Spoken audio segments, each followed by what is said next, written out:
الحمدللہ والصلاة والسلام علی رسول اللہ وعلی آلہ وصحبہ اجمعین، اما بعد۔ گزشتہ ہفتے میں ہم نے نجاستوں کے ازالے سے متعلقہ جو احکامات تھے، مسائل تھے، ان کو ہم نے پڑھا اور ان کو کیسے کیسے زائل کیا جا سکتا ہے۔ ہم نے 3 طریقے جو ہے وہ پڑھے تھے۔ پانی سے، جو کہ اصل ہے، لیکن راجح موقف کے مطابق جو ہے وہ دیگر طریقے بھی ہیں جن سے نجاست کا ازالہ ممکن ہے، جیسا کہ سورج کی شعاؤں میں، روشنی میں، اسی طرح ہوا میں بعض چیزیں ایسی ہیں جو خشک ہونے سے ان کی نجاست، ان کا اثر زائل ہو جاتا ہے۔ اسی طرح کھرچنے سے، مل دینے سے بھی بعض چیزوں کی نجاست زائل ہو جاتی ہے۔ ہم نے وہاں راجح قول جو ہے وہ ذکر کیا تھا میں نے، کہ اس میں بعض چیزیں جن میں نجاست جذب ہو جاتی ہے، بعض چیزیں جن میں جذب نہیں ہوتی، کیونکہ اصل مقصود تو نجاست کا ازالہ اور اس کا اثر ختم کرنا ہے۔ تو جیسی چیز، جن چیزوں میں نجاست جو ہے وہ جذب نہیں ہوتی، ان کو کھرچنے سے اس کا ازالہ ممکن ہے کیونکہ اس کے اندر جذب نہیں ہوئی، لیکن جن چیزوں میں جذب ہوتی ہے ان کو پانی سے دھویا جائے گا، خالی کھرچنا جو ہے وہ مل دینا کافی نہیں ہوگا۔ اس کے علاوہ ہم نے جو ہے وہ مشرکین کے برتنوں کے بارے میں ہم نے پڑھا کہ وہ پاک ہے یا نجس ہیں، اور دیگر مسائل جو ہے وہ چوہے کے کسی مائع یا جامد چیز میں گر جانا، خاص کر جو ہے وہ خصوصاً گھی کے بارے میں جو فقہاء نے مسئلہ جو ہے وہ ڈسکس کیا، وہ ہم نے پڑھا۔ آج ہمارے پاس جو ہے وہ اتنا کوئی مشکل ٹاپک تو نہیں ہے، آسان ہے، لیکن اہم اس اعتبار سے ہے کہ اس کا تعلق جو ہے وہ آداب سے ہے، اسلامی آداب سے ہے، شرعی آداب سے ہے، جن سے ایک مسلمان کا آگاہ ہونا انتہائی ضروری اور اہم ہے۔ اور یہ آداب جو ہیں ایسی چیزیں ہیں کہ جو ہمارے فائدے کے لیے ہیں۔ آپ دیکھیے جتنے بھی احکامات ہیں وہ ہمارے فائدے کے لیے ہیں۔ اللہ تعالیٰ کی ذات کامل ہے، اللہ تعالیٰ کی ذات میں کوئی نقص نہیں، وہ وحدہ لا شریک ہے، اور اس کی عبادت کرنے والے تو فرشتے بھی بہت زیادہ ہیں۔ آسمانوں میں کوئی ایسی جگہ نہیں جہاں کوئی فرشتہ سجدہ کرنے والا نہ ہو، اور بیت المعلیٰ جو اللہ تعالیٰ کا گھر آسمان پر ہے، اس میں روزانہ جو ہے وہ ہزاروں کی تعداد میں فرشتے حاضری دیتے ہیں، اور جو ایک بار آ جاتا ہے اس کی دوبارہ جو ہے وہ قیامت تک باری نہیں آئے گی۔ اس قدر اللہ تعالیٰ کی مخلوق آسمانوں کے اندر موجود ہے، جو اللہ کا ذکر کرنے والے، تسبیح و تحمید و تحلیل کرنے والے موجود ہیں۔ تو لہٰذا انسان کا یہ تصور کرنا کہ شاید میں اللہ تعالیٰ کی ذات پہ نعوذ باللہ یہ عبادت کر کے، یہ اس کے احکامات پہ عمل کر کے میں احسان کر رہا ہوں، ایسی بات نہیں۔ اللہ تعالیٰ کی ذات کو کسی کے احسان کی ضرورت نہیں ہے، وہ کامل ہے اور وہ غنی ہے، بے نیاز ہے۔ یہ ساری چیزوں کا فائدہ ہمارے لیے، اگر ہم اللہ تعالیٰ کے، اس کے رسول کے احکامات پہ عمل کریں گے تو یہ ہمارے فائدے کے لیے ہیں، اور اگر ہم ان پہ عمل نہیں کریں گے تو اس میں ہمارے دنیاوی اخروی دونوں طرح کے نقصانات ہیں، ہمارے بدنی، جسمانی، روحی نقصانات ہیں۔ جن چیزوں کو اللہ تعالیٰ اس کے رسول نے حرام قرار دیا ہے، وہ چیزیں یقیناً ہمارے لیے جو ہے وہ، اگر سائنس اس کی تصدیق کرتی ہے یا نہیں کرتی، ہمارا اس بات پہ یقین ہے اور پختہ یقین ہے کہ جن چیزوں کے بارے میں اللہ تعالیٰ نے ہمیں منع کیا ہے، اس کے رسول نے منع کیا ہے کھانے سے، ان کو استعمال کرنے سے، یقیناً ان میں ہمارا نقصان ہے۔ اگر انسان ان کو استعمال کرتا ہے تو اس میں کسی نہ کسی بیماری کا وہ شکار ہو سکتا ہے، جیسا کہ خنزیر کا گوشت ہے۔ علماء کرام فرماتے ہیں کہ جو خنزیر کا گوشت کثرت سے کھاتا ہے، اس کے اندر جو ہے وہ محرم اور غیر محرم کا فرق کرنے والی جو حص ختم ہو جاتی ہے، وہ اپنے محرم رشتوں کی حرمت کو بھی پامال کرتا ہے۔ اس لیے آپ نے دیکھا یورپ کنٹریز میں کیا ہوتا ہے کہ وہ لوگ اپنی ماں بہن کے ساتھ جو ہے وہ ان کا رویہ وہی ہوتا ہے جو کسی دوسری معشوقہ کے ساتھ ہوتا ہے، حتیٰ کہ ایسی خبریں بھی ملتی ہیں کہ وہ شادی بھی کر لیتے ہیں اپنی ماں کے ساتھ، سگی ماں بیٹے کے ساتھ کر رہی ہوتی ہے شادی، اور نکاح ہو رہے ہوتے ہیں۔ یہ ساری چیزیں جو ہے وہ خنزیر کا گوشت کھانے، شراب پینے اور ان حرام چیزوں کا ارتکاب کرنے سے ہی ان کے اندر مارز وجود میں آتی ہیں۔ اسی طرح ایڈز کی بیماریاں، یہ طہارت نہ حاصل کرنے کی وجہ سے یہ چیزیں ان کے اندر، اس طرح کی بیماریاں، ایسی بیماریاں پیدا ہوتی ہیں۔ یہ اصل میں اللہ اس کے رسول کی نافرمانی کی سزا تو دنیا میں ہے، اور آخرت میں اس سے بھی بڑی سزا ہے۔ تو یقیناً ہمارا اس بات پہ یقین ہے اور پختہ یقین ہے کہ جو بھی اللہ اس کے رسول نے ہمیں حکم دیا ہے وہ ہمارے فائدے کے لیے، اور جن کاموں سے روکا ہے وہ یقیناً ہمارے نقصان کے لیے ہے۔ اگر ہم اس کا ارتکاب کریں گے تو ہمیں اس کا نقصان ہوگا، تو اس سے رک جانا بھی ہمارا فائدہ ہے، اور جس کا حکم دیا اس کا کرنا بھی ہمارے فائدے کے لیے ہے۔ دین اسلام کامل ہے، شامل ہے، تمام احکامات اس کے اندر ذکر کر دیے گئے ہیں، اور اس میں کسی قسم کا نقص جو ہے وہ موجود نہیں ہے۔ دین اسلام کی یہ خوبی اور خصوصیت ہے کہ یہ دین اسلام ہمیں تمام قسم کے آداب جو ہے وہ سکھاتا ہے۔ اس میں جو ہے وہ اس لیے آپ دیکھیں کہ بعض کفار نے اس چیز پہ تعجب کیا اور حیرانگی کا اظہار کیا. انہوں نے کہا کہ یہ کیسا دین ہے کہ اس کے اندر جو ہے وہ معاملات تو سکھائے جاتے ہیں، عبادات تو سکھائی جاتی ہیں، لیکن اس کے اندر جو ہے وہ قضائے حاجت کے طریقے بھی بتائے جاتے ہیں. حتیٰ کہ بعض مشرکین نے ایک صحابی حضرت سلمان فارسی رضی اللہ عنہ کو یہ بطور استہزاء،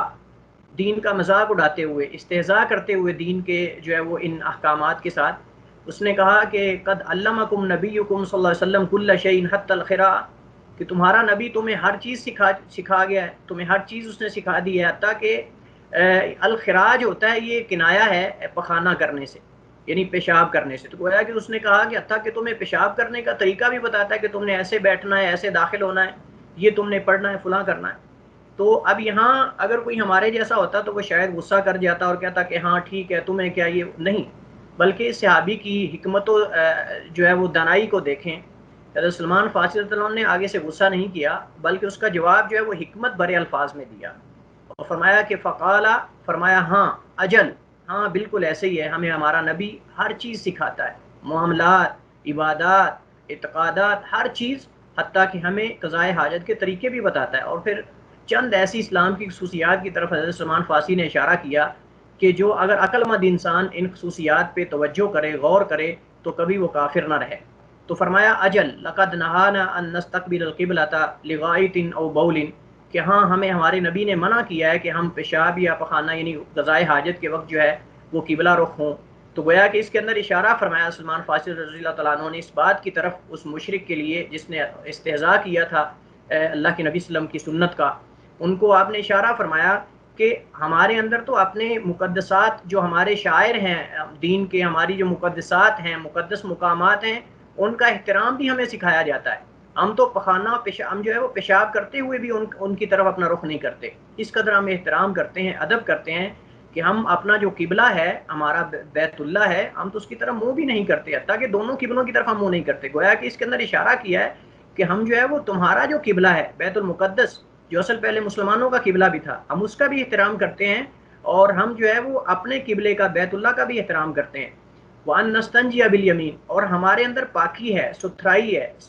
صفائی کا بھی ہم خیال کرتے ہیں، نجاستوں سے بچنے کی کوشش کرتے ہیں. اور یہ ہمیں ہمارا نبی سکھاتا ہے سب کچھ کہ ہم اپنے دائیں ہاتھ سے استنجا نہ کریں. یہ ہمیں ہمارے نبی نے سبق دیا ہے، کیونکہ دائیں ہاتھ سے عموماً انسان کھاتا ہے، پیتا ہے، استعمال کرتا ہے اس کو اچھے کاموں میں. اگر وہی برے کاموں میں استعمال کرے، پیٹ کے اندر جا کر معدہ خراب ہوگا اور کئی ایک بیماریوں کا شکار ہو سکتا ہے انسان.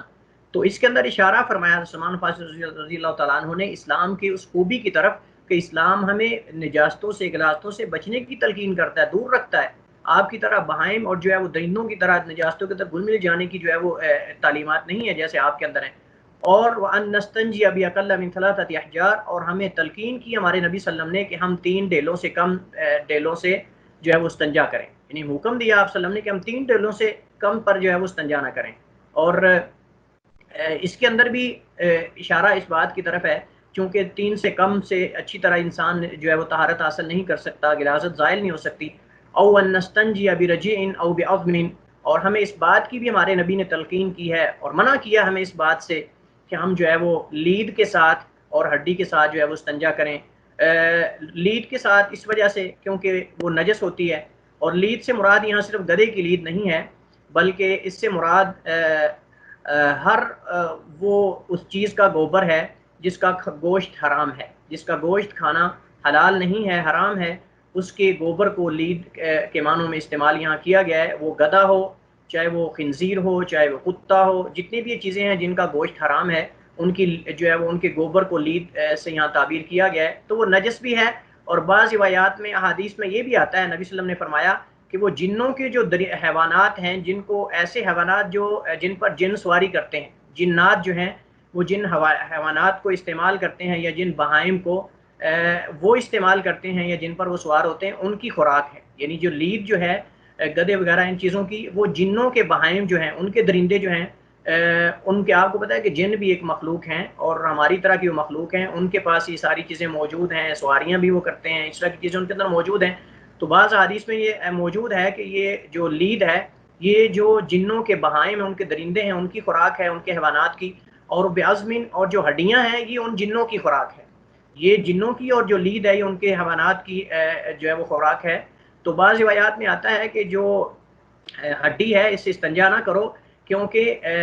فَإِنَّهُ طَعَامُ إِخْوَانِكُم مِّنَ الْجِنِّ، کیونکہ یہ تمہارے جن بھائیوں کی خوراک ہے۔ تو اس میں علماء نے تو جی یہ بیان کی ہے، اخوانوں کو نبی صلی اللہ علیہ وسلم کہ تمہارے جن بھائیوں کی، نبی صلی اللہ علیہ وسلم علماء کرام فقہاء فرماتے ہیں کہ اس حدیث سے یہ پتہ چلتا ہے کہ جو ہڈیاں ہوتی ہیں وہ دو طرح کی ہوتی ہیں، یا تو شرعی طریقے سے ذبح کیے گئے جانور کی، حلال جانور کی ہڈیاں ہوں گی، تو یہ مسلمان جن کھاتے ہیں، یہ مسلمان جن جو ہوتے ہیں وہ ان کو استعمال کرتے ہیں اور ان کو کھاتے ہیں۔ اور اسی طرح یا پھر وہ حرام جانوروں کی، مردہ جانوروں کی ہوں گی یا مردار جانوروں کی ہڈیاں ہوں گی، تو ان کو جو غیر مسلم جن ہیں، جنات جو ہیں وہ استعمال کرتے ہیں۔ تو ان الفاظ سے علماء کرام نے یہ مسئلہ استدلال کیا ہے یا استنباط کیا اس مسئلے کا کہ اللہ کے نبی صلی اللہ علیہ وسلم نے دیکھیے کہ انسانی حقوق کے علاوہ دیگر مخلوقات کے حقوق کا بھی خیال رکھنے کی تلقین کی اپنی امت کو، کہ تم جو ہے وہ ایسی چیزوں کو استعمال نہ کرو اپنی غلاظت میں، صاف کرنے میں، کہ جو کسی اور مخلوق کی خوراک ہے۔ تو گویا کہ دوسروں کے حقوق کو پامال کرنے سے بھی آپ نے بچنے کی تلقین کی ہے، چاہے وہ جن کیوں نہ ہوں، چاہے وہ حیوانات کیوں نہ ہوں۔ تو ہمارا دین تو جو ہے وہ ایسا دین ہے، ہماری شریعت اسلامیہ تو ایسی شریعت ہے کہ جو دوسروں کے حقوق کو پامال کرنے سے بھی منع کرتی ہے۔ تو اللہ کے نبی صلی اللہ علیہ وسلم نے لید اور ہڈی سے کیوں استنجا کرنے سے منع کیا؟ ایک تو یہ کہ ہڈی جو لید جو ہے یہ غلیظ ہوتی ہے، نجس ہوتی ہے، اور دوسرا یہ کہ یہ ان کے بہائم کی خوراک ہوتی ہے، جنوں کے بہائم کی، ان کے حیوانات کی، اور اسی طرح ہڈیاں جو ہیں یہ جنوں کی خوراک ہیں، جن کھاتے ہیں۔ تو اس وجہ سے اگر انسان ان پہ غلاظت لگا دیں گے، ان کو جو ہے وہ نجاست زائل کرنے میں استعمال کریں گے، تو گویا کہ یہ ان کے حقوق کی پامالی ہے۔ اللہ تعالیٰ نے ان کی یہ خوراک بنائی ہوئی ہے، تو اگر ان سے ہم غلاظت کو صاف کریں گے یا نجاست کو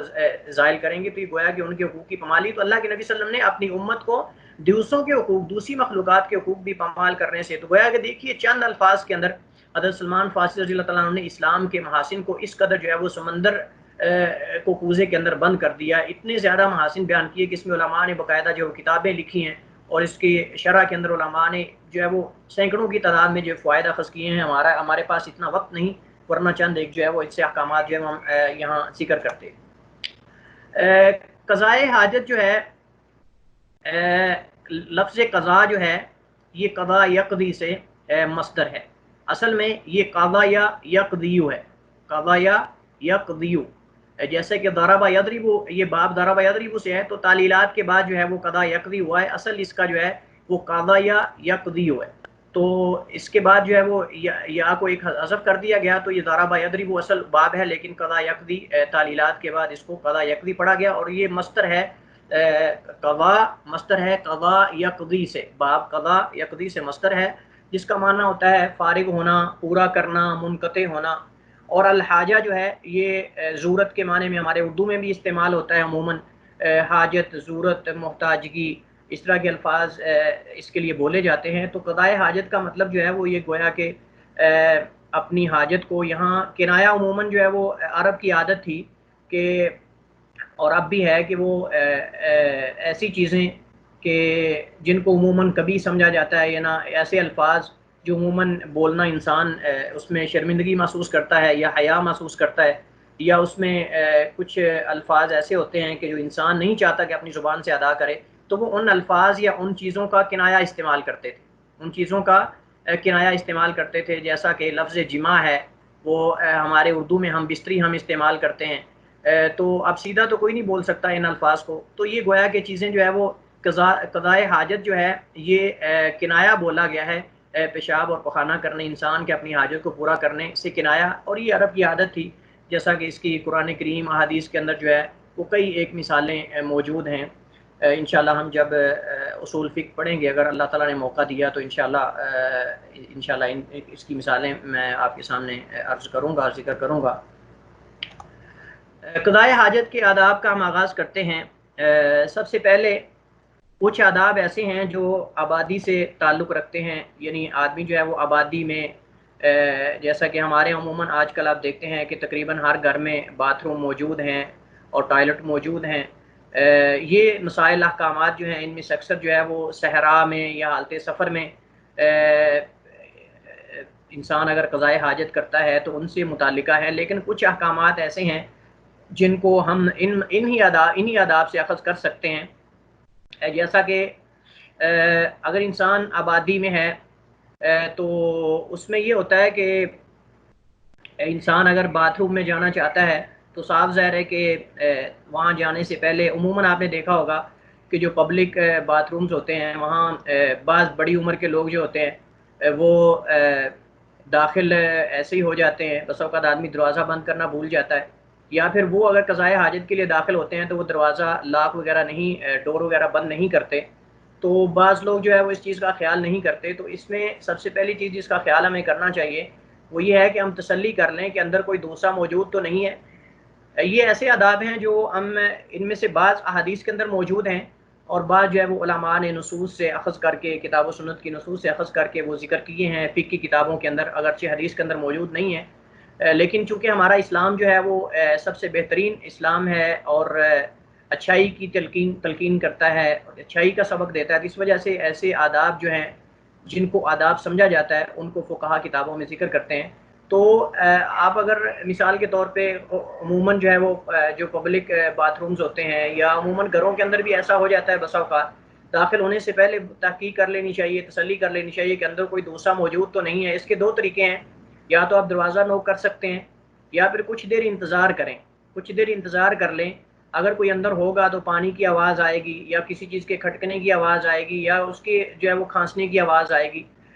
تو اس طرح یہ دو طریقے ہیں، اس سے آپ اندازہ لگا سکتے ہیں کہ اندر کوئی باتھ روم کے یا ٹوائلٹ کے موجود ہے یا نہیں۔ بیت الخلاء میں داخل ہوتے وقت اپنا بایاں پاؤں آگے اور دایاں پیچھے رکھیں۔ مسجد میں جب ہم داخل ہوتے ہیں تو ہم اپنا دایاں پاؤں آگے رکھتے ہیں کیونکہ مسجد برکت کی جگہ ہے، بابرکت جگہ ہے، اور اللہ تعالیٰ کی رحمتوں اور برکتوں کا نزول ہوتا ہے مساجد میں، بابرکت گھر ہے اللہ تعالیٰ کے۔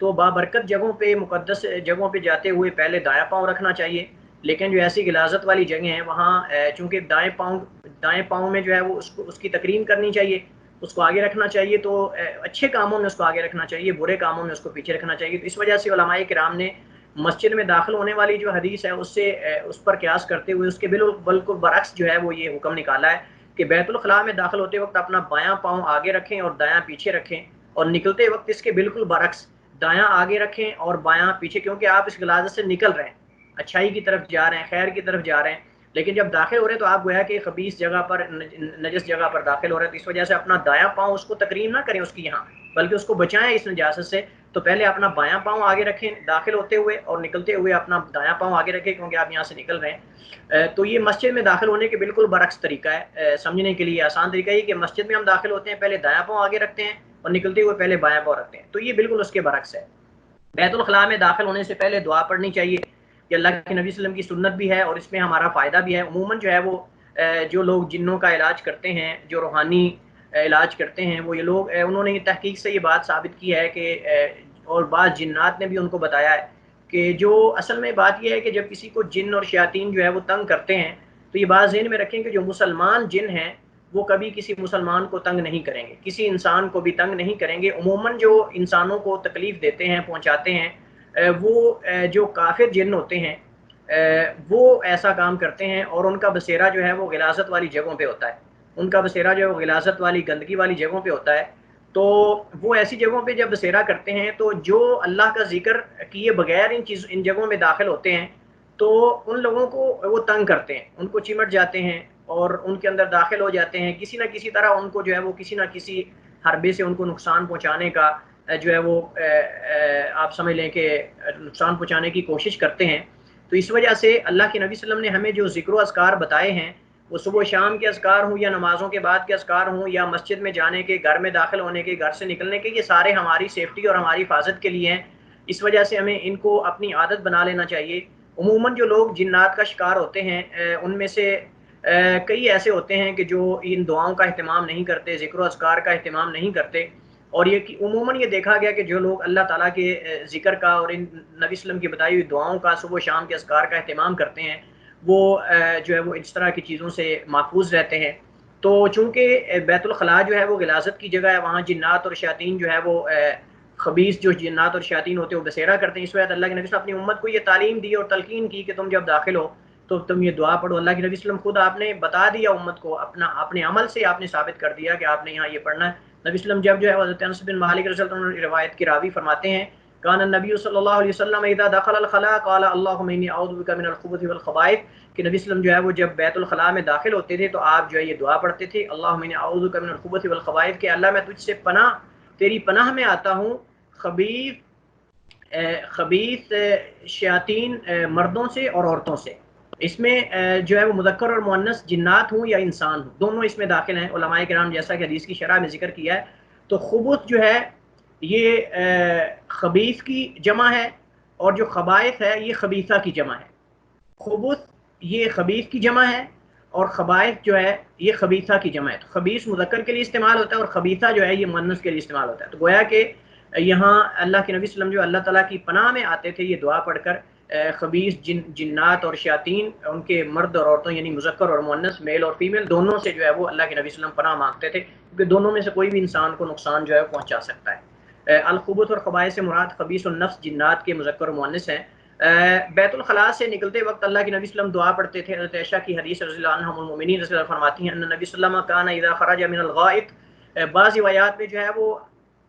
من الخلاء کے الفاظ ہیں، جیسا کہ جامع ترمذی کی حدیث میں یہاں من الغائط جو ہے اس کی جگہ پہ من الخلاء کے الفاظ ہیں، کہ نبی صلی اللہ علیہ وسلم جب بیت الخلاء سے نکلتے تھے تو آپ فرماتے تھے غفرانک، کہ اے اللہ تیری بخشش طلب کرتا ہوں، اے اللہ تیری رحمت اور بخشش کا طلبگار ہوں، اے اللہ معاف کر دے۔ یہاں جو ہے وہ ایک سوال انسان کے ذہن میں اٹھتا ہے کہ یہاں انسان نے کوئی گناہ تو نہیں کیا، بیت الخلاء میں انسان جب جاتا ہے تو کوئی گناہ تو نہیں کرتا، اپنی قضائے حاجت کرتا ہے، تو یہاں وہ اللہ تعالیٰ کی غفران اور بخشش طلب کرنے کی یہاں کیا مناسبت ہے؟ آپ میں سے کون جواب دے گا؟ جی کیونکہ اس دوران میں انسان اللہ کا ذکر نہیں کر سکتا، تو اس لیے جب واپسی پہ آتا ہے تو اللہ تعالیٰ سے اس کی بخشش طلب کرتے ہیں۔ جی اور کوئی؟ آپ نے جواب ٹھیک دیا ہے۔ بعض علماء نے یہ ذکر کیا ہے، بعض علماء نے یہ چیز ذکر کی ہے کہ چونکہ انسان بیت الخلاء کے اندر اللہ تعالیٰ کا ذکر نہیں کر سکتا، تو اتنی دیر وہ اللہ تعالیٰ کے ذکر سے غافل رہا ہے، تو اس غفلت کی وجہ سے وہ اللہ تعالیٰ سے بخش دے۔ لیکن یہ زیادہ آپ سمجھ لیں کہ معقول نہیں لگتا، جیسا کہ ابن قیم رحمۃ اللہ علیہ نے ذکر کیا ہے اغاثۃ اللحفان کے اندر، فرماتے ہیں کہ چونکہ انسان بعض چیزیں ایسی ہوتی ہیں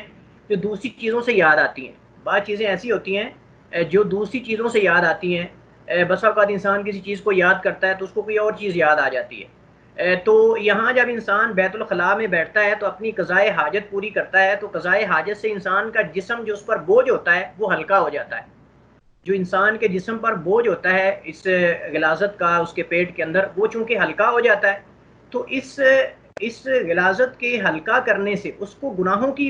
کے بوجھ یاد آتا ہے۔ اس کے جسم پر یہ بوجھ ہے، اس کے پیٹ کے اندر یہ غلاظت کا بوجھ اس نے ہلکا کیا ہے، تو اس بوجھ کو ہلکا کرنے سے اس کو گناہوں کا بوجھ بھی یاد آ جاتا ہے۔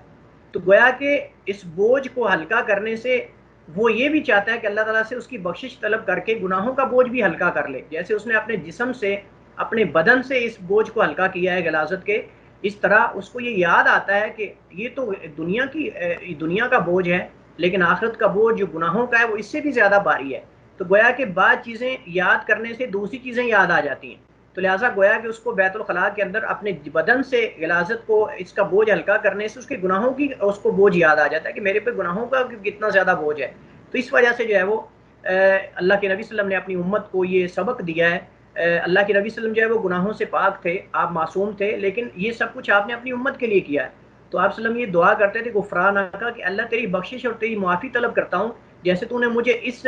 بدنی بوجھ سے مجھے تو نے نجات دلائی ہے، ایسے مجھے گناہوں کے بوجھ سے بھی نجات دلا، اور میرے گناہوں کو میری غلطیوں کو معاف فرما اور اس سے درگزر فرما۔ یہ ابن قیم رحمۃ اللہ علیہ نے اس کو راجح قرار دیا، یعنی وہ کہتے ہیں کہ زیادہ معقول یہ لگتا ہے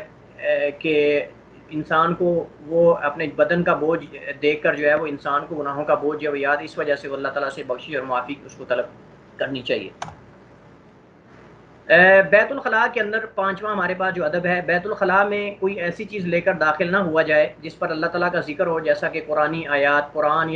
آیات یا مسنون دعائیں وغیرہ جس میں اللہ اس کے رسول کا نام ہو، مقدس جو اوراق ہوتے ہیں ان کو لے کر جو ہے وہ داخل نہ ہوا جائے۔ اگرچہ اس میں حدیث جو وارد ہوئی ہے وہ حدیث تو ضعیف ہے، لیکن فقہاء نے، علماء نے یہ چیزیں جو ہے وہ فقہ کی کتابوں کے اندر ذکر کی ہیں۔ حضرت انس کی روایت سے فرماتے ہیں نبی صلی اللہ علیہ وسلم جب داخل ہوتے تھے اذا دخل الخلاء وضع خاتمہ، اپنی انگوٹھی کو آپ اتار دیتے، کیونکہ آپ صلی اللہ علیہ وسلم کی انگوٹھی پر محمد رسول اللہ لکھا ہوا تھا، تو اس وجہ سے آپ صلی اللہ علیہ وسلم انگوٹھی کو اتار دیتے. اگرچہ حدیث جو ہے وہ سند کے اعتبار سے صحیح نہیں ہے، لیکن اس پر عمل ہے علماء کرام کا. بعض حدیث ضعیف لیکن اس پہ عمل ہوتا ہے، جو خاص کر جن کا تعلق آداب سے ہوتا ہے، فضائل سے ہوتا ہے. بعض علماء اس پہ عمل کو جو ہے وہ قابل اعتبار سمجھتے ہیں، خصوصاً فقہا جو ہیں. تو اس سے علماء نے استدلال کرتے ہوئے کہا کہ ایسی چیزیں جن میں اللہ تعالیٰ کا ذکر ہو، وہ قرآن ہو یا قرآنی آیات ہوں یا دعائیں ہوں، ان کو لے کر انسان جو ہے وہ بیت الخلاء میں داخل نہ ہو. ہاں اگر انسان بھول گیا ہے تو یہ چونکہ معذور ہے، بھول چوک اللہ تعالیٰ معاف کرنے والی ذات. اسی طرح ہمارے ہاں آج کل جو موبائلز ہیں، لوگ موبائل سیل فون میں قرآن وغیرہ ڈاؤن لوڈ کر لیتے ہیں، قرآن کریم یا اس طرح کی دینی کتب. تو علماء کرام فرماتے ہیں کہ جب یہ موبائل بند ہو جاتا ہے تو وہ گویا کہ عدم موجودگی کی علامت ہے، گویا کہ آپ کے پاس چیز نہیں ہے. ہاں اگر کوئی آن لے کر اس کو کھلا ہوا قرآن کریم لے کر موبائل کے اندر داخل ہوتا ہے تو یہ بالکل غلط ہے اور ناجائز ہے، یہ درست نہیں ہے. لیکن اگر کوئی بند کر کے موبائل داخل ہوتا ہے تو جب ایپ آپ کا بند ہے، موبائل کا ایپ ہو یا حدیث کا ایپ ہو یا کوئی بھی ہو، تو گویا کہ وہ بند ہے. جب موبائل آپ کا بند ہے تو وہ بند والی شکل ہے، وہ گویا کہ وہ موجود نہیں ہے. لیکن جب اس کو آپ آن کریں گے تو وہ موجودگی کے حکم میں ہوگا، یعنی گویا کہ آپ کے پاس موجود ہے. تو لہٰذا اس کو آن کر کے داخل نہیں ہونا چاہیے. وہ ایپ آپ کے پاس بند ہے، موبائل آپ کا مطلب کہ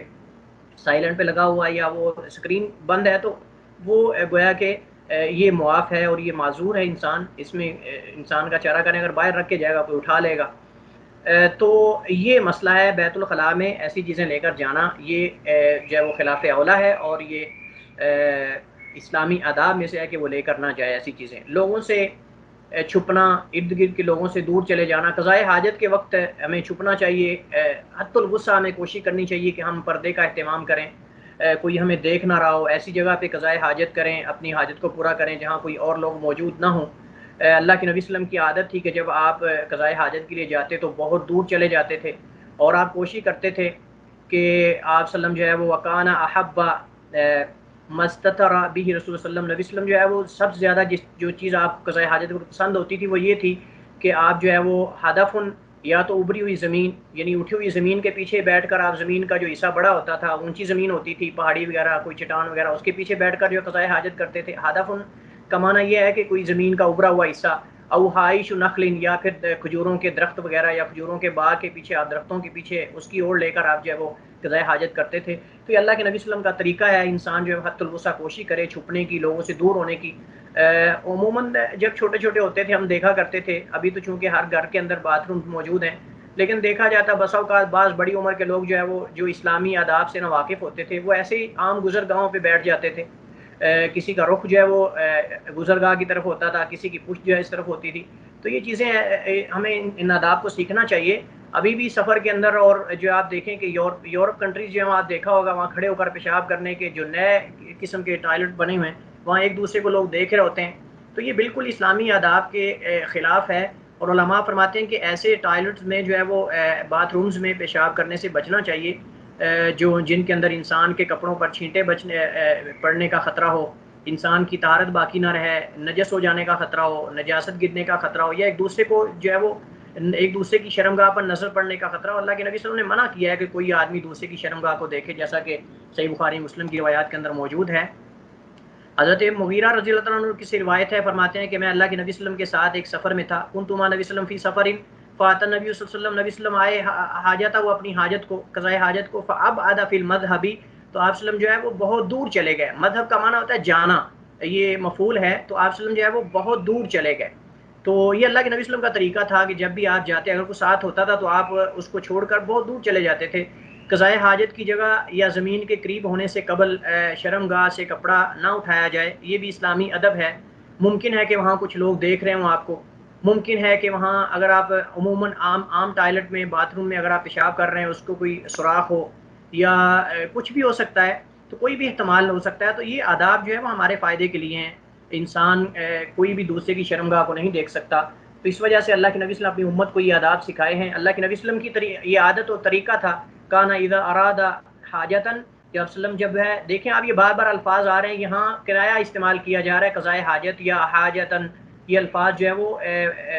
انسان کے پیشاب اور پخانے سے یہ کنایا استعمال کیا جا رہا ہے حاجتن کے الفاظ کو. لا یرفع ثوبہ، جو آپ وسلم اپنی قضائے حاجت کے لیے جاتے، یہ ارادہ فرماتے، تو آپ اپنے کپڑے کو یا اپنی ثوب کو اپنے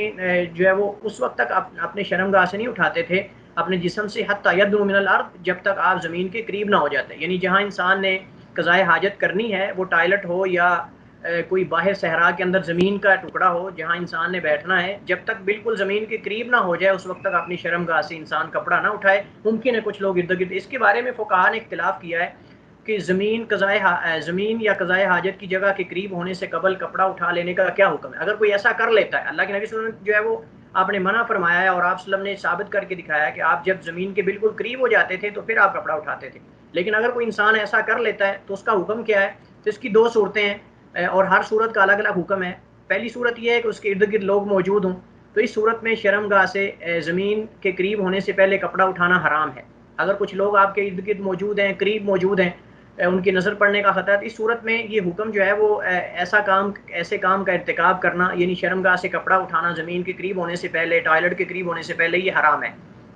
لیکن اگر کوئی دیکھنے والا نہ ہو تو اس صورت میں مکروہ ہے، کیونکہ یہ اللہ کے نبی صلی اللہ علیہ وسلم کی سنت کی مخالفت ہے. تو آپ نے تلقین کیا ہے کہ شرمگاہ سے کپڑا نہ اٹھایا جائے جب تک انسان زمین کے قریب نہ ہو جائے. تو گویا کہ علماء نے اس کو مکروہ کے حکم میں لیا ہے. اگر کوئی دیکھ رہا ہے تو پھر حرام ہے، اور اگر کوئی نہیں دیکھ رہا تو پھر بھی بچنا چاہیے. انسان وہی کام کرے اللہ کے نبی صلی اللہ علیہ وسلم جو کیا ہے کہ زمین کے قریب ہونے کے بعد اپنے جسم سے کپڑا اٹھائے، کیونکہ اس سے پہلے اٹھانے کی کوئی ضرورت نہیں ہے، حاجت نہیں ہے. تو اس وجہ سے یہ کام مکروہ ہے. قضائے حاجت کے دوران گفتگو کرنا، کلام کرنا، کیا یہ حرام ہے یا مکروہ ہے؟ اس میں فقہاء کے دو قول ہیں.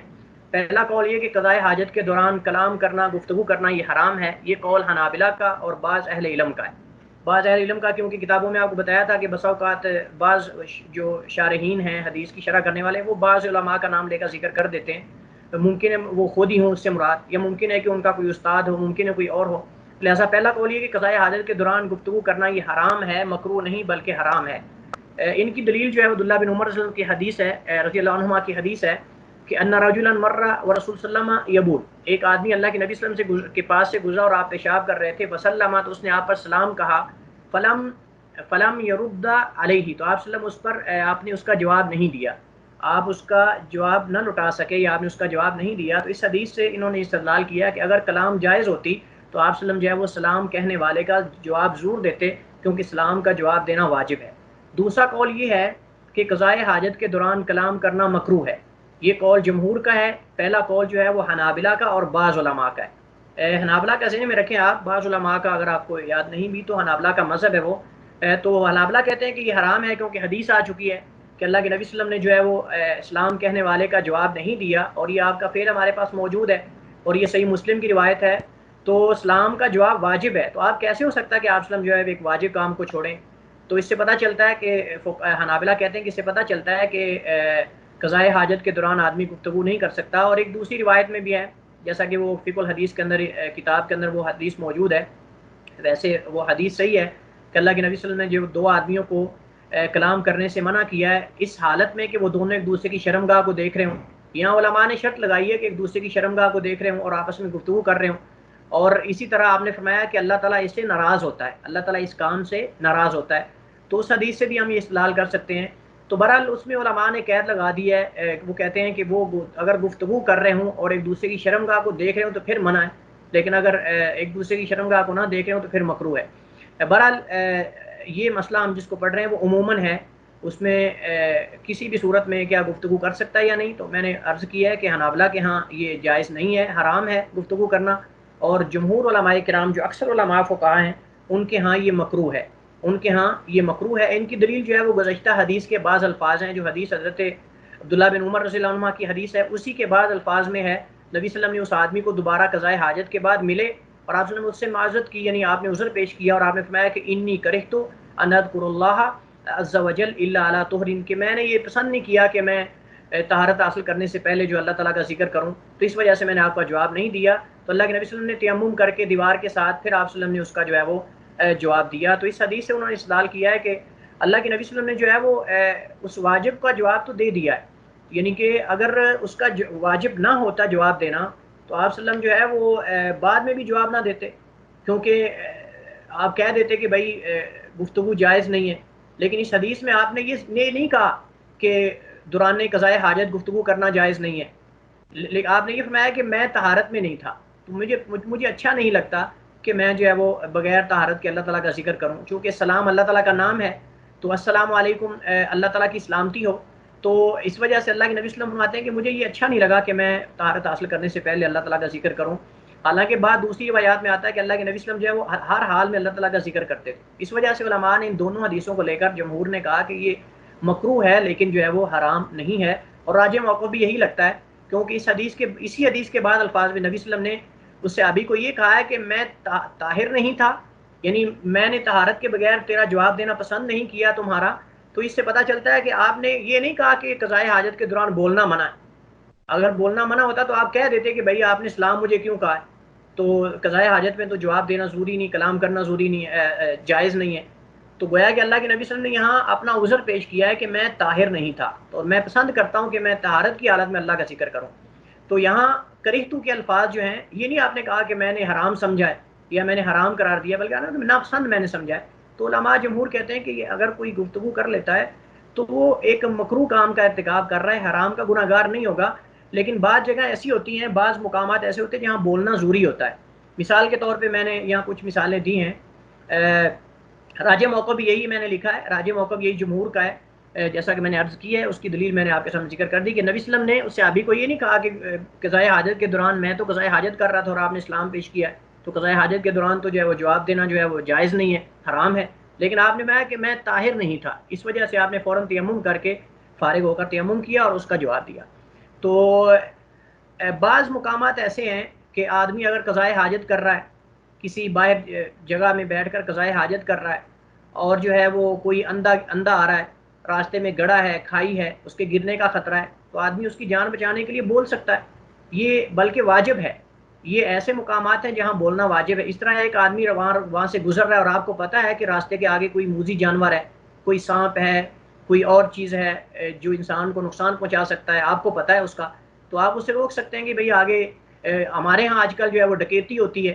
تو اگر آدمی قضائے حاجت کر رہا ہے، اس کو پتہ ہے کہ بھئی آگے کچھ ڈاکو لوگ بیٹھے ہوئے ہیں یا کچھ چور ہیں یا کوئی ایسے لوگ ہیں، تو آپ کو بتانا ضروری ہے، واجب ہو جاتا ہے اس موقع پر کہ آپ اس کو اونچی آواز سے آگاہ کر دیں کہ بھئی آگے نہ جاؤ، آگے کوئی نقصان دہ چیز ہے یا آپ کی جان کا خطرہ ہے یا کچھ بھی ہو سکتا ہے.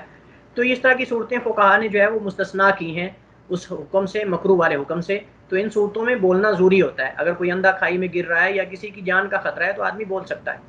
کسی سوراخ یا بل میں پیشاب نہیں کرنا چاہیے، یہ بھی اسلامی ادب ہے. چونکہ عموماً جو ہے بعض جو جنوں کا علاج کرنے والے روحانی جو علماء ہیں جو روحانی علاج کرتے ہیں، انہوں نے جنات سے یہ معلوم کیا ہے کہ جنات جو ہیں وہ شیاطین وہ بلوں میں رہتے ہیں، بسا اوقات وہاں موذی جانور بھی رہتے ہیں. تو اللہ کے نبی صلی اللہ علیہ وسلم نے جو ہے وہ کسی بل کے اندر پیشاب کرنے سے منع کیا ہے. نہا ان یبالا فی الجحری، نبی صلی اللہ علیہ وسلم نے منع کیا ہے کہ حضرت عبداللہ بن سرجس سے روایت ہے، فرماتے ہیں کہ انہی صلی اللہ علیہ وسلم نہا ان یبالا فی الجحری، نبی صلی اللہ علیہ وسلم منع کیا کہ کسی بل کے اندر، کسی سوراخ کے اندر پیشاب کیا جائے. قالوا لقتادہ، تو راوی کہتے ہیں حضرت قتادہ جو ہیں یہ شاگرد ہیں حضرت عبداللہ بن سرجس صحابی کے، یہ تابعی ہیں. تو قتادہ سے پوچھا گیا راوی حدیث سے ما یکرہ من البول فی الجحر، کہ بل کے اندر پیشاب کرنے سے کیوں روکا گیا ہے، اس کی وجہ کیا، علت کیا ہے. تو فرماتے ہیں کان یقال، کہا جاتا تھا انہا مساکن الجن، کہ یہ جنوں کے مسکن ہیں، جنوں کا رہنے کی جگہ ہے، جنوں کے گھر ہیں. تو بعض روایات میں ایسے واقعات ملتے ہیں تاریخی کتابوں میں کہ بعض لوگوں کو جنوں کے ایسی بلوں کے اندر جو پیشاب کرنے والی جگہوں پہ ہوتی ہیں، ان میں پیشاب کرنے سے ان کو جن جو ہے وہ جن ان کو چمٹ گئے، جنوں نے نقصان پہنچایا، بعض فوراً موقع پر فوت ہو گئے. اس طرح کے واقعات تاریخ کی کتابوں میں ملتے ہیں. تو گویا کہ اس میں کوئی حکمت ہے، اگرچہ حدیث یہ ضعیف ہے،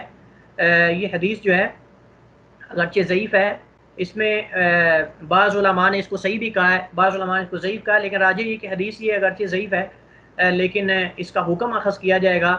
چونکہ بعض علماء نے ذکر کی ہے، تاریخ کی کتابوں میں بھی یہ واقعات ذکر کیے ہیں کہ کئی لوگوں کا نقصان ہوا ہے جنوں کی بلوں میں، سوراخوں میں پیشاب کرنے سے. تو وہاں کوئی موذی جانور بھی نکل سکتا ہے، وہاں جن بسیرا کر لیتے ہیں. تو ایسے واقعات موجود ہیں، تو لہٰذا ہمیں جو ہے وہ بچنا چاہیے. کسی بل یا کسی سوراخ میں پیشاب کرنے سے ہمیں بچنا چاہیے، اور اس سے انسان کی جان کو بھی خطرہ لاحق ہو سکتا ہے، کوئی اور بھی نقصان ہو سکتا ہے. اس وجہ سے یہ اسلامی ادب ہے، اس سے ہمیں بچنے کی کوشش کرنی چاہیے اور اس کو اپنانا چاہیے کہ ہم یہ کام نہ کریں. اپنی شرمگاہ کو دائیں ہاتھ سے نہ چھوئے، یہ بھی اسلامی ادب ہے، اور یہ صحیح بخاری مسلم کی حدیث میں اللہ کے نبی صلی اللہ علیہ وسلم نے خود بیان کر دیا۔ اللہ کے نبی فرماتے ہیں اذا شرب احدکم فلا يتنفس في الاناء، کہ جب تم میں سے کوئی پانی پیے تو پانی میں سانس نہ لے، کیونکہ جراثیم اس میں داخل ہو سکتے ہیں، کوئی دوسرا بھی اس کو استعمال کرے گا بعد میں، برتن جراثیم اس کے اندر لگ سکتے ہیں۔ تو یہ حکمت ہے اس میں، نبی صلی اللہ علیہ وسلم کے شریعت کے ہر حکم میں کوئی علت ہوتی ہے، بسا اوقات ہمیں معلوم ہو جاتی ہے، بسا اوقات ہمیں معلوم نہیں ہوتی۔ تو نبی صلی اللہ علیہ وسلم نے جو ہے وہ اذا شرب منع کیا آپ نے کہ کوئی جو ہے وہ پانی والے برتن میں پانی پیتے ہوئے سانس نہ لے۔ وَإِذَا أَتَى الْخَلَاءَ فَلَا يَمَسَّ ذَكَرَهُ بِيَمِينِهِ، تو جب تم میں سے کوئی بیت الخلاء میں جائے تو اپنے شرمگاہ کو اپنے دائیں ہاتھ سے نہ چھوئے۔ یہاں مرد عورت دونوں کے لیے یہ احکام ہیں، مرد اور عورت میل فیمیل دونوں کے لیے احکامات ہیں، کسی بھی شرمگاہ کو آگے پیچھے سے اس کو نہ چھوئے۔ علماء نے اس ذکرہ کے الفاظ سے لے کر استدلال کرتے ہوئے کہا کہ دونوں چیزیں اس میں داخل ہیں، انسان کی شرمگاہ مرد ہو یا عورت ہو اپنے دائیں ہاتھ سے نہ چھوئے۔ ولا یتمسح بیمینہ، اور دائیں ہاتھ سے استنجا بھی نہ کرے۔ یہاں یتمسح سے مراد استنجا کرنا ہے، یہاں مسح کرنا، لیکن یہاں سے مراد استنجا کرنا ہے بیمینہ اپنے دائیں ہاتھ سے۔ تو گویا کہ اللہ کے نبی صلی اللہ علیہ وسلم نے پانی میں سانس لینے سے بھی منع کر دیا، اور اس طرح بیت الخلاء میں اپنے دائیں ہاتھ سے اپنی شرمگاہ کو چھونے سے منع کر دیا۔ اور یہ انشاءاللہ مسئلہ ہمارے پاس نواقض وضو میں تفصیل کے ساتھ آئے گا کہ کیا شرمگاہ کو چھونے سے وضو ٹوٹ جاتا ہے یا نہیں، تو یہ انشاءاللہ مسائل آئیں گے، وہاں تفصیل سے ہم پڑھیں گے، اس لیے یہاں میں نے تفصیل یہ ذکر نہیں کی۔ راستوں گزرگاہوں یا سائے والی جگہوں پہ جو ہے وہ قضائے حاجت کرنے سے بچنا چاہیے۔ اللہ کے نبی صلی اللہ علیہ وسلم نے حضرت ابو ہریرہ کی حدیث سے فرماتے ہیں ان رسول صلی اللہ علیہ وسلم قال اتقوا اللعانین، کہ دو لعنت والی جگہوں سے بچو، یعنی ایسی دو جگہوں سے بچو جہاں لعنت کا انسان مستحق ہو سکتا ہے۔ جگہیں لعنت والی نہیں ہوتی، لیکن ایسی جگہیں جو لعنت کا سبب بنتی ہیں انسان پر لعنت۔ عموماً آپ نے دیکھا ہوگا کہ جب کوئی کسی راستے میں پیشاب کر دیتا ہے، پخانہ کر دیتا ہے، تو لوگ گالیاں نکالتے ہیں، بعد لعن تان بھی کرتے ہیں۔ اس وجہ سے نبی صلی اللہ علیہ وسلم نے جو ہے وہ اس کو جگہوں کو لعنت سے تعبیر کیا۔ حالانکہ جگہ جو ہیں وہ مقامات لعنتی نہیں ہوتے، لیکن سبب بنتے ہیں انسان پر لعنت پہنچنے کا۔ تو نبی صلی اللہ علیہ وسلم کہ اتقوا اللعانین، کہ دو لعنت والی جگہوں سے بچو، یعنی جن سے انسان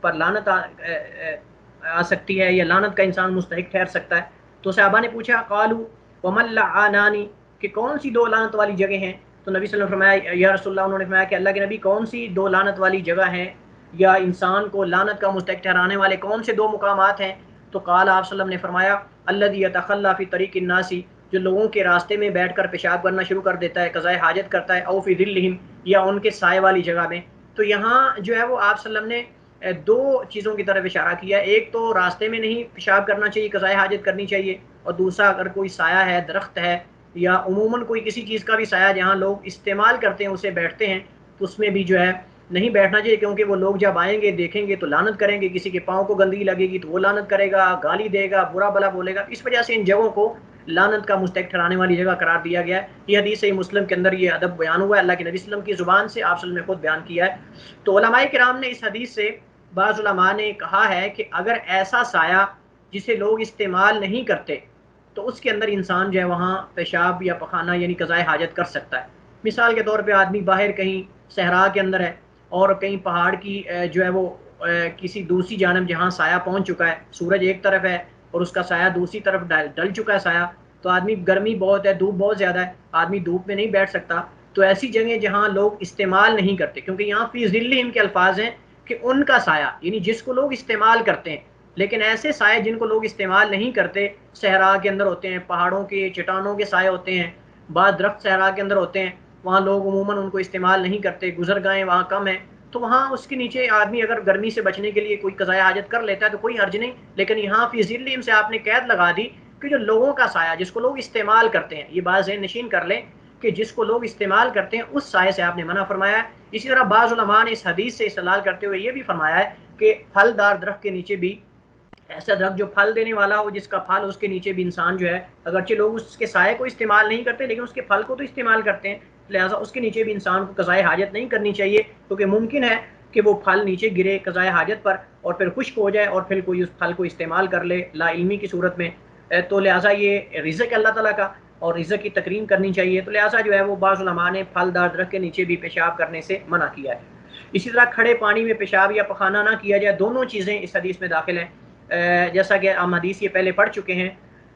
غلاظتوں کے اور نجاستوں کے باب میں، پانی کے بیان میں ہم نے پڑھا تھا یہ مسئلہ باقاعدہ۔ حضرت ابو ہریرہ اس حدیث کے راوی رضی اللہ عنہ فرماتے ہیں ان نبی صلی اللہ علیہ وسلم قال لا يبول الناس في الماء الدائم ثم يغتسل فيه. بعض حدیث میں الذي لا يجري، بعض حدیث میں زائد الفاظ ہیں لا يبولن احدكم في الماء الدائم الذي لا يجري، لیکن یہاں صحیح مسلم کی بخاری کی حدیث میں الذي لا يجري کے الفاظ نہیں ہیں، ثم يغتسل فيه یعنی کھڑے پانی میں کوئی پیشاب نہ کرے. تو اس حدیث سے تو یہ پتہ چلتا ہے کہ چلتے پانی میں آدمی پیشاب کر سکتا ہے. اس حدیث سے پتہ یہ چلتا ہے کہ چلتے پانی میں آدمی پیشاب کر سکتا ہے، لیکن کسی مجبوری کی صورت میں، کسی انتہائی مجبوری کی صورت میں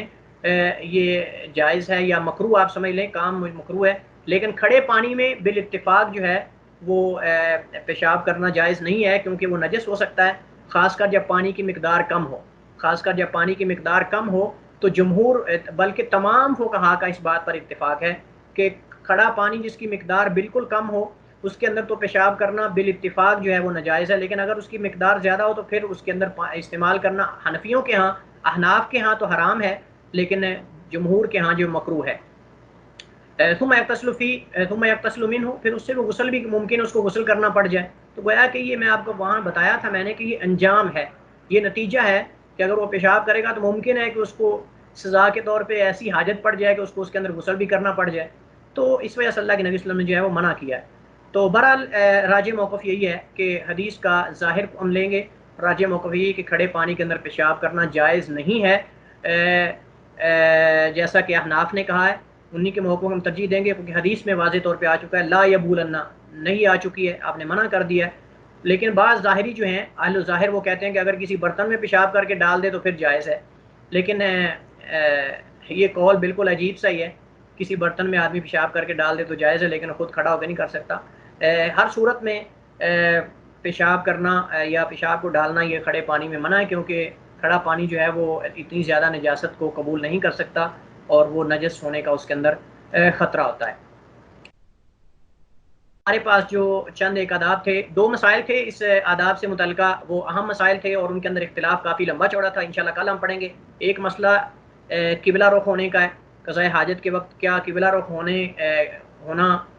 جو منع کیا گیا ہے کیا وہ یعنی مکروہ ہے یا حرام ہے. اس طرح کھڑے ہو کر پیشاب کرنے کے بارے میں کیا کھڑا ہو کر پیشاب کیا جا سکتا ہے، آدمی کر سکتا ہے یا نہیں. یہ دونوں مسئلے انشاءاللہ کل ہم دیگر مسائل کے ساتھ پڑھیں گے، چونکہ کل کے مسائل تھوڑے سے مختصر اور آسان ہیں. ان کے ساتھ انشاءاللہ دو مسئلے، ایک قبلہ رخ ہونے کا اور دوسرا جگہ کھڑے ہو کر پیشاب کرنے کا انشاءاللہ پڑھیں گے. عمل کی توفیق دے اور اللہ تعالیٰ صحیح دین کی سمجھ عطا فرمائے. اللہ تعالیٰ اس علم کو ہمارے لیے علم نافع بنائے اور عمل کی توفیق عطا فرمائے. اللہم آمین. کسی کے بعد سوال ہے تو آپ کر سکتے ہیں. بارک اللہ فیکم. شیخ آپ نے السلام علیکم. وعلیکم السلام شیخ آپ نے جیسے کہا کہ بہت مجبوری کی حالت میں قضاء حاجت کے وقت بولا جا سکتا ہے، جیسے کسی کی جان بچانا مقصود ہو یا کسی کو اطلاع کرنا مقصود ہو کہ آگے چوری ہو رہی. لیکن اگر مثال کے طور پر بندہ قضاء حاجت کے لیے باتھ روم گیا ہوا ہے تو پانی نہیں آ رہا، موٹر یعنی بند ہے اس وجہ سے، تو کہا جائے اندر سے موٹر چلا دی جائے یا اس طرح کا کوئی جملہ، تو کیا یہ جائز ہے ٹھیک یا یہ بھی بالکل ٹھیک ہے، جائز، یہ بھی جائز کیونکہ مجبوری ہے، بول سکتا ہے آدمی. میں نے تو صرف مثالیں دی ہیں، اگر اس طرح کی کوئی اور مثالیں بھی آپ ماشاءاللہ فقہا بن رہے ہیں، آپ ماشاءاللہ فقہا بن رہے ہیں، اب آپ کو یہ مسائل ان سے آگے دیگر مسائل اخذ کرنے چاہیے نا، کہ اگر آپ سے کوئی پوچھ لیتا ہے تو آپ اس پہ قیاس کر کے یہ بتا تو سکتے ہیں نا کہ بھائی جب کسی کہ جان کا خطرہ ہو یا پھر انتہائی ضرورت ہو، یہاں ضرورت ہے کہ طہارت حاصل کرنا ضروری ہے، تو پانی اگر ختم ہو جی چکا تو آپ کیسے طہارت حاصل کریں گے. لہٰذا یہ ضروری ہے کہ آپ، اللہ کے نبی صلی اللہ علیہ وسلم نے بھی جو ہے وہ صحابی کو ڈیلے لانے کے لیے کہا تھا. عبداللہ بن مسعود کی حدیث ہم نے پڑھی تھی پہلے، کافی دیر پہلے ہم پڑھ چکے ہیں،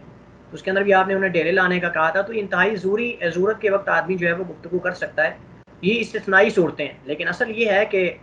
مکروہ ہے اور گفتگو نہیں کرنی چاہیے. لیکن جب مکروہ ہے اس کا مطلب یہ ہے کہ ضروریات میں اس کو جائز بھی قرار دیا جا سکتا ہے. اگر حرام ہوتا تو جی پھر تھوڑا سا مشکل ہوتا تھا اس طرح کی صورتوں کو استثناء کرنا ان کا. لیکن جب مکروہ ہے تو پھر مکروہ سے جو ہے وہ جواز مجبوری کی صورت میں نکالا جا سکتا ہے، اس میں پھر اختلاف باقی نہیں رہتا. دوسرے شیخ میرا سوال یہ تھا کہ غسل کے دوران جب وضو کرتے ہیں تو وہی وضو نماز کے لیے کافی ہوتا ہے، یعنی اگر آپ کا بعد میں آپ سے کوئی ایسا عمل سرزد نہیں ہوتا کہ جس سے وضو ٹوٹتا ہے، مثلا ہوا کا خارج ہو جانا یا شرمگاہ کو ہاتھ لگنا، تو اس وضو کے لیے بسم اللہ کہاں پر پڑھنی چاہیے؟ یعنی جو ہم غسل کے دوران وضو کرتے ہیں؟ آپ دل میں پڑھ لیں، دل میں پڑھ لیں کہ اصل میں جب انسان اگر اس ارادے سے غسل شروع کر رہا ہے، غسل کے شروع میں وضو کیا جاتا ہے پورا، اگر انسان جی شروع میں پہلے شرمگاہ کو دھوتا ہے، اس کے بعد شرعی غسل کرتا ہے، اور اس میں انسان وضو کے ارادے سے کہ میں اسے نماز بھی پڑھوں گا، تو پھر صاحب ذرا کو دل میں بسم اللہ پڑھ لے، لیکن وہاں چونکہ اس جگہ میں اگر تو بعض علماء نے کہا کہ اگر تو وہ جگہ جو ہے وہ ٹائلٹ کے ساتھ بالکل اٹیچ ہے تو پھر انسان وہاں نہ پڑھے، لیکن اگر خالی وہ غسل خانہ ہے تو اس میں آدمی پڑھ سکتا ہے۔ بعض علماء نے اجازت دی ہے، لیکن میرے خیال میں یہاں معافی ہے، آدمی اگر دل میں پڑھ لے تو ٹھیک ہے، لیکن اگر نہ بھی پڑھے تو کوئی حرج نہیں ہے، اس کا حکم وہ باہر والا نہیں ہے۔ جی ٹھیک، جزاک اللہ خیر۔ وہی ہے۔ السلام علیکم شیخ، جمہور علماء سے کیا مراد ہے؟ جمہور سے مراد اکثر علماء ہوتے ہیں۔ جمہور سے مراد جب ہم اختلاف ذکر کرتے ہیں تو جمہور میں عموماً فقہا جو فقہائے اربع ہیں ان میں سے اکثر یعنی 3 ہو گئے، یا پھر ان کے ساتھ کچھ اور ہو گئے، امام اوزاعی، امام زہری، صحابہ میں سے بعض صحابہ جو فقہا تھے، یا تابعین میں سے جو فقہائے اربع کے علاوہ ہیں کچھ اور بھی فقہا ہیں، اس سے مراد یہ ہے۔ لیکن جب جمہور کا ذکر ہم کرتے ہیں تو اس سے مراد عموماً جو ہے وہ جب 3 فقہا ایک طرف ہوں اور ان کے ساتھ کچھ اور بھی فقہا ہوں، لیکن بسا اوقات جو ہے وہ دو ائمہ ہوتے ہیں، ائمہ میں سے 2 امام ہوتے ہیں، ان کے ساتھ جو ہے وہ 2 امام ایک طرف اور دیگر ائمہ بھی ان کے ساتھ ہوتے ہیں، تو ہم یہ کہہ سکتے ہیں، پھر میں ساتھ کہتا ہوں اگر ایسا ہو تو میں ساتھ کہتا ہوں کہ جمہور فقہائے کرام اور یعنی کہ صحابہ و تابعین میں سے یا سلف صالحین میں سے، یہ ساتھ میں جب بھی کبھی ایسا مسئلہ ہو تو میں ساتھ ذکر کرتا ہوں۔ اگر فقہائے اربع کے علاوہ کچھ اور بھی ہوں تو میں کہتا ہوں کہ جمہور فقہائے کرام صحابہ و تابعین سلف صالحین میں سے ان کا یہ قول ہے، لیکن اگر فقہائے اربع میں سے جمہور ہوں یعنی زیادہ ہوں 3 ہوں تو پھر اس سے مراد میں صرف فقہا کہتا ہوں، فقہا یا مذاہب اربع میں سے فقہا یا جمہور کا قول یہ ہے۔ جزاک اللہ۔ حیاک اللہ۔ جی اور کوئی؟ جی کسی کے پاس اور کوئی سوال ہو یا پھر ختم کریں کلاس؟ السلام علیکم ورحمۃ اللہ وبرکاتہ۔ وعلیکم السلام ورحمۃ اللہ وبرکاتہ۔ جی جیسے عام طور پر جو بچے ہوتے ہیں وہ ہے نہیں جب حاجت قضاء حاجت کرتے ہیں تو وہ صرف پانی کا استعمال کرتے ہیں، بائیں ہاتھ کا وغیرہ کا طہارت کے دوران استعمال نہیں کرتے، تو اس کا کیا حکم ہو گیا؟ کیا ان کی نجس دور ہوگی جیسے کہ 7 سال کا بچہ ہے وغیرہ؟ جو بچے ہیں ان کو ہمیں یہ تعلیمات دینی چاہیے، آداب سکھانے چاہیے، لیکن اگر بچہ دائیں ہاتھ سے نجاست کو زائل کر رہا ہے اور آپ کو پتہ چل گیا، اس کو آپ سکھائیں، ادب سکھائیں، لیکن اگر کر لیتا ہے تو میرے خیال میں ان کا حکم جب تک بالغ نہیں ہوتے، وہ ان جو احکام تکلیفیہ ہیں جن کا ہمیں حکم دیا گیا بالغ کو، وہ اس سے مستثنا ہیں، لیکن یہ ہے کہ ان کو اگر ہم بچپن میں ادب نہیں سکھائیں گے تو بڑے ہو کر بھی پھر وہی ان کو عادت ہوگی، تو ہمیں کوشش کرنی چاہیے کہ ہم بچوں کو یہ آداب سکھائیں آہستہ آہستہ کر کے، خاص کر دائیں ہاتھ سے کھانا، بائیں ہاتھ سے استنجا کرنا۔ میں نے بسا اوقات کئی دیکھا ہے، مائیں ایسی ہوتی ہے بچوں کو جب وہ بائیں ہاتھ سے کھانے لگتا ہے کہتے ہیں یہ گندگی والا ہاتھ ہے، تو وہ بچہ رک جاتا ہے فوراً۔ تو اس طرح کر کے اگر اچھے طریقے سے بچے کو جو ہے وہ سکھا دیا جائے تو اچھی، لیکن وہ مکلف نہیں ہماری طرح، گناہ گار نہیں ہے۔ بچہ جب تک بالغ نہیں ہوتا وہ ان احکامات کا مخاطب نہیں ہوتا، وہ ان احکامات سے وہ مخاطب نہیں، بلکہ ہم مخاطب ہیں جو بالغ لوگ ہیں، لیکن یہ ہے کہ اس کو ادب سکھانا چاہیے، جیسا کہ نماز کے بعد نے فرمایا کہ جب وہ 7 سال کا ہو جائے تو اسے ترغیب دلاؤ، لیکن جب 10 سال کا ہو جائے اس کو مارو، تو یہ آداب ہیں ہمیں سکھانے چاہیے۔ لیکن اگر بچہ ایسا کر لیتا ہے تو وہ مکلف نہیں ہے، جب وہ نماز اس پر نہیں فرض ہے، اگر وہ ایسا کر لیتا ہے تو میرے خیال میں وہ اس سے مستثنا ہے، لیکن ہمیں ادب اس کو سکھانا چاہیے بچے کو۔ جی اسی پر اکتفا کرتے ہیں، انشاءاللہ کل ملیں گے۔ السلام علیکم ورحمۃ اللہ وبرکاتہ۔